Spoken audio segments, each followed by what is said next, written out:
Blogger was probably the most important online tool during the whole project, as we used it to present all of our construction, research, planning and evaluation.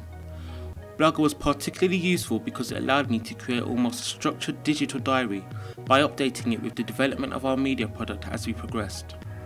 It allowed me to easily maintain a record of my editing, research, planning activities and filming throughout the whole process, which we as a group could access from both our computers and mobile phones due to the development of technology to refer back to and create new posts.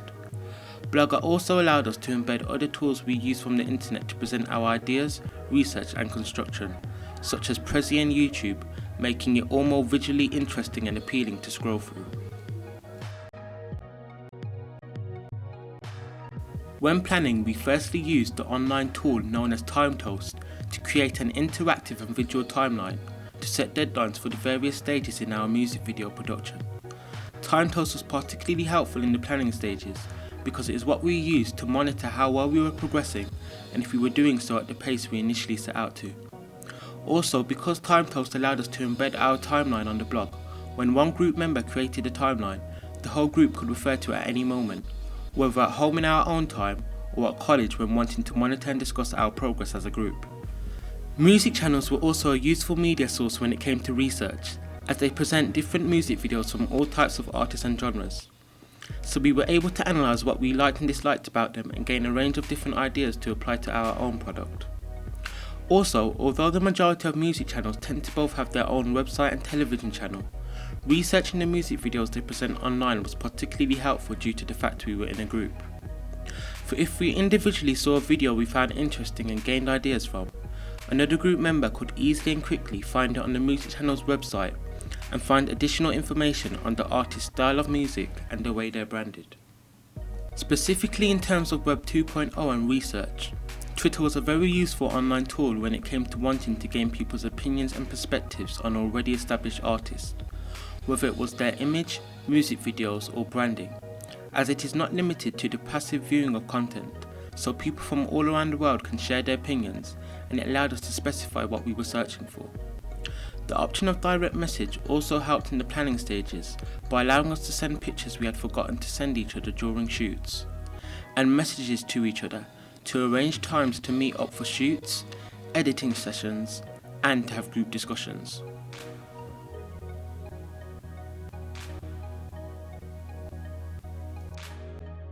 In terms of the evaluation stages, SurveyMonkeys was particularly helpful, as it allowed people to interact and collaborate with us via the internet and answer our online survey, which we then analysed and evaluated before creating our ancillary text. SurveyMonkeys allowed us to collect qualitative and quantitative research, asking questions about people's views on existing digipacks and advertisements they had already come across, and how they believed they could have been improved or where they lacked captivation, and give examples to support their views, all in order to guide us with the construction of our ancillary text. Final Cut Pro was a particularly useful piece of software during the construction of our music video.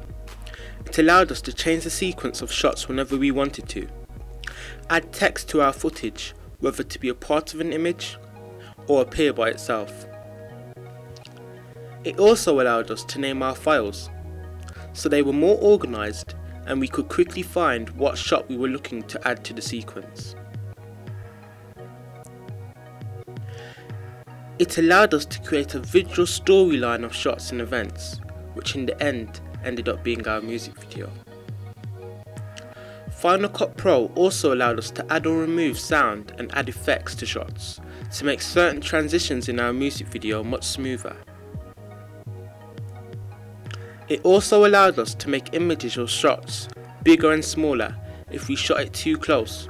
or wanted to remove something out of the frame or mise-en-scene. Microsoft PowerPoint was found to be particularly useful when it came to constructing our digipack, as we were able to create a new image with our chosen one through the option of crop.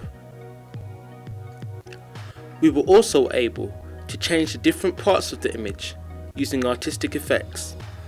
to make our image more visually interesting and appealing,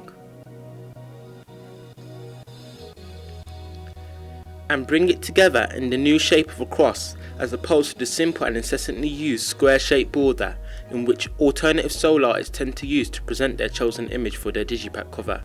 and simply have their text put over the image.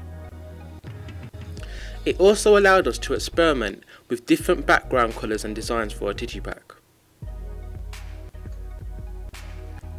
and provided us with a broad range of text to choose from for the titles and presentation of text in our digipack. This way of constructing our image also allowed it to be much more polysemic and match the unconventional representation and branding of our artists, which we had previously constructed in our music video.